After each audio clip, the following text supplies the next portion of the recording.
We're going to do a quick recap of the Thursday night game, the Buffalo Bills and the Miami Dolphins, going over this from a fantasy football perspective, the misses, the hits, what these players did for us in fantasy football, what to project going forward. But before we dig in, you need to click that subscribe button right now because we're covering these players every day. We will be helping you set your lineups this weekend with the must-start videos, the sneaky start videos. We're still going deep on the waiver wire, doing those deep dives, and we're doing that every day. Click that button.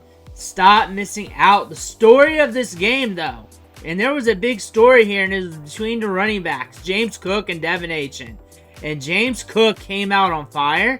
11 carries, 78 yards, 7.1 yards per carry. Blew up 3 touchdowns, 2 rushing, 1 catching it in the passing game.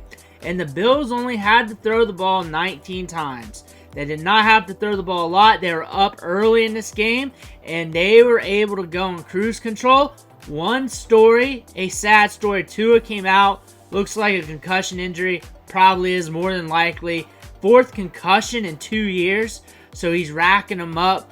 I'm not liking that for him. Long-term wise, you're going to have to pay attention to Tua, and that's going to impact the entire offense. He threw 3 picks in this game. Impacted the offense as well. The story for the Dolphins, Devon Achane, like I said earlier, 22 carries, 98 yards. He got a lot of volume. Also led the team in receiving with 7 catches and 69 yards. That's a lot of workload. That's a lot of workload. That's great for fantasy football. For him to hold up long-term in the season, I'm questioning that. So the RB2 that's healthy on this team, because Wilson went out with an injury late in the game, and he was out, and it was him and Wright out on the field. Wright was getting some opportunity during mop-up duty in the final minutes of the game, and he was getting locked down a good bit. I still want to see him on the field a little bit more, but if Skylar Thompson is going to be the quarterback for the long term, I'm not going to care too much. I'll care about Devon Achane. I'll watch him all day long. I'll start him all day long. He's going to get the touches.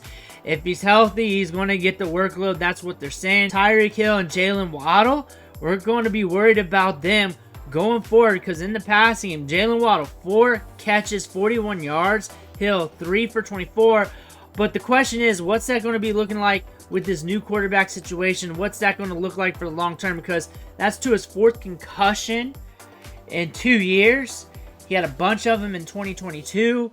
We just had one now. What's going to be the impact for that long-term in the season? Because he's going to be handled differently now. We do not know how long he's going to be out and when he's going to come back.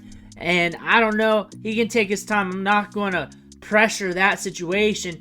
You're looking at the receiving game here. Keon Coleman got 1 target. Khalil Shakur got 5 targets, 5 catches, 54 yards. So your best receiver got 54 yards on 5 catches. Not a lot of volume in the passing offense. 2 games in a row, the Bills have been in game scripts where they did not need to push the pace in the passing game. They did in the back half of the game last week, but in the first 2 quarters of the first half, they only had 5 pass attempts, 1 pass attempt in the first quarter. So again, they were in these weird game scripts where they're not needing to throw the ball a lot, so you're not really getting a true sample of what this team could look like. Khalil Shakur got you 10.4 PPR fantasy points. That's solid. James Cook in the receiving game got the touchdown. Outside of that, the volume's too low to really speculate on what's going on in the receiving game. Dalton Kincaid, 4 catches, 33 yards. A lot of people worried about him, but he did get 4 targets today. He was out on the field, 2nd on routes run last week for the Bills, so he is getting workload. It's just the volume's been weird in the passing game for the Bills, and we're watching the passing game for the Dolphins. There's going to be a lot of question marks. The pace of play really slowed down once Tua got out. Slowed down a lot. They're going to run a lot less plays with Tua out. Achane's going to get a lot of work. They're going to keep him out on the field. They're going to allow him to get the ball a lot.